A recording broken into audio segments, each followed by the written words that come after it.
According to Frank Muramuzi, Executive Director of the National Association of Professional Environmentalists, many individuals continue to raise their hand to the government and investors in Uganda and across Africa under the guise of development. However, the communities have not benefited and the majority remain landless. People's land is being grabbed in the name of development.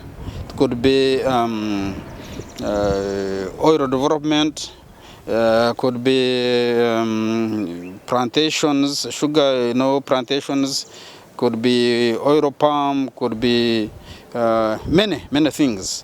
Always people, they connive with the government, and they say they are bringing development to the community, to the communities here in Uganda and elsewhere, when in actual fact they want to take their land. And we had the professors from Makerere University and others from South Africa who did a research and wrote nice articles, and we put it in a book as Nape, and we are launching it today. Arventino Banja, researcher from Makerere Institute of Social Research, Makerere University, emphasizes the state is engaged in promoting investment in agriculture and industry. However, the communities whose land is taken have not benefited. The question of land acquisitions and development, comes from within this whole context where our governments, our states, are engaged in promoting investments.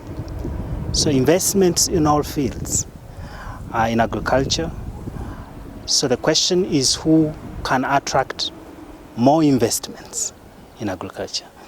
And what it has led to is that, so this whole question of land grabbing comes within that context where investment is given priority.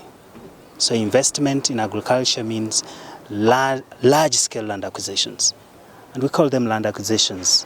To be fair, this is land grabbing that is happening. So this is, if I may say, where do we come to this point right now is within this whole process of investment promotion. Arventino advocates need to empower the communities by ensuring that people evicted get food and also benefit from the development. Is the cost? In whose interest? If we are willing to evict thousands and thousands of people off the land in the name of investment, where do these people come into this picture? Whose investments are these, right? So we are taking land from the people in the name of investment, whether we do it in order to boost agricultural production, we are boosting production for the market, not to put food into people's stomachs, right?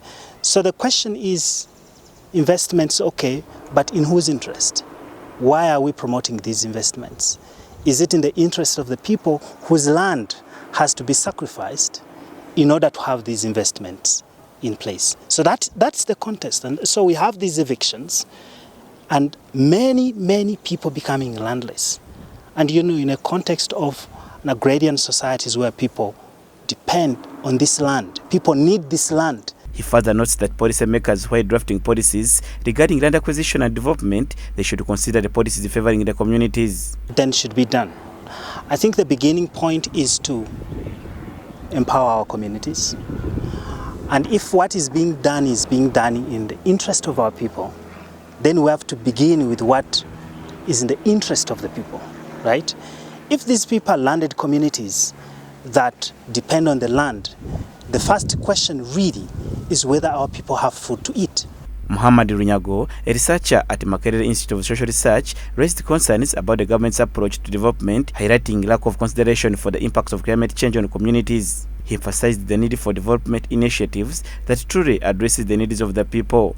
This enormous climate change, people used to stay in environments sustainably. One of the biggest problems that we have is that we are thinking about development without considering the lived realities of the people, the needs of the people. In order for us to develop, but also be able to sustain our environment, we need to think about what development means for the people. Development has to emerge from the needs of the people. Then from there, if people are okay, then we can say, it's not bad to set up a building. That's not bad. It's not bad to set up an industry. But you cannot set up an industry at the expense of the survival of the people. Julius Mhomoza, Church of Uganda Family TV, News at 8.